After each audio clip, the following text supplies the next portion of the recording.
So magandang araw sa inyong lahat guys. So ngayong araw guys ay may lakad ako. Papunta ako ng Manila guys kasi magkita-kita kami ng mga TikTok friends ko and then kakain daw kami ng lunch. So nasa biyahe na ako niyan guys. Medyo kabado 20 ako diyan kasi first time kong magbiyahe mag-isa papuntang Maynila. So tara, samahan niyo ako. So kasama ko na si Wilver guys. Hindi ko na na-videohan yung pagkikita namin kasi sobrang lakas ng ulan. So yan, nandyan na kami sa Vikings guys sa SM Mega Mall. And then hinahanap namin sila kung saan sila nakapwesto. So nandito yung table namin guys. Ang natira yung mga bag lang nila. So for sure guys, naghahanap na sila mga pagkain. So tara na. Ilapag mo na yung bag mo dyan Wilwer kasi nagugutom na talaga ako. So mga ilang minuto lang guys, naglakad kami. So nakita na namin si Jasmine, si Michigo, tsaka si Franz. So yun nga guys, mamaya na natin sila kausapin. Hanap muna tayo ng pagkain. Siyempre unahin natin yung pagkain, alangan man sila, ay eme lang. Siyempre guys, sobrang gutom na ako guys kasi hindi ako nag-breakfast. So kaya samahan nyo ako. So yan nga pala si Michigo, si Jasmine, tsaka yung best friend niya.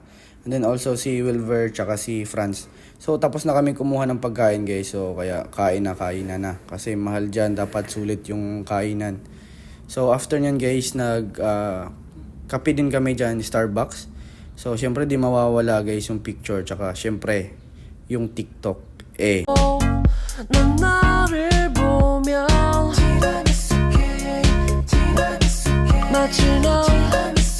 So ngayon guys, nandito kami sa Shoal Sky Restaurant.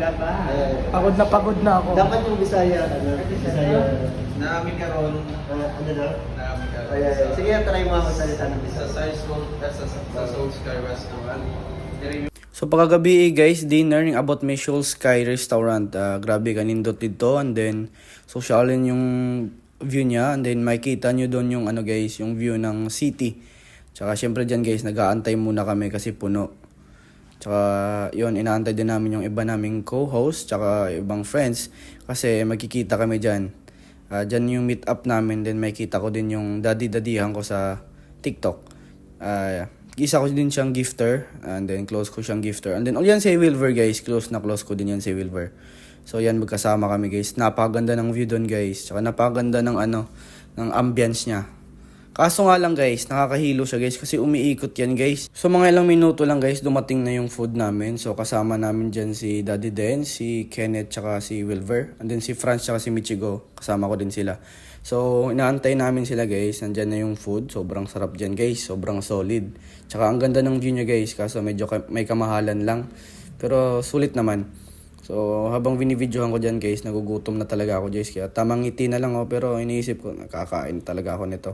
So syempre, wala, tapos na. Ano talaga guys, parang kidlat lang kasi sa sobrang gutom ko guys. Di ko na namalayan na hindi niyan pala ako mahal. Ay, iba pala yon. So yan guys, dumating na sila dyan guys. So hindi ko na sila na-videohan guys kasi sobrang busy ng usapan na nag-enjoy din kami.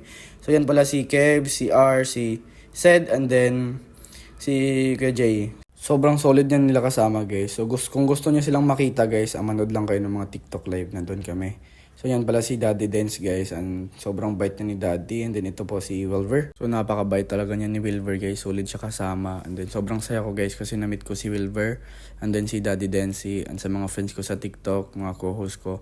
Sobrang saya ko din guys. Kaya kung gusto niyo kaming makita guys, nood lang kayo ng TikTok live guys kasi may kita niyo kami doon. And then sobrang happy ko talaga yung araw na yun. Nakikita-kita kami, nag-enjoy kami, and then bye-bye!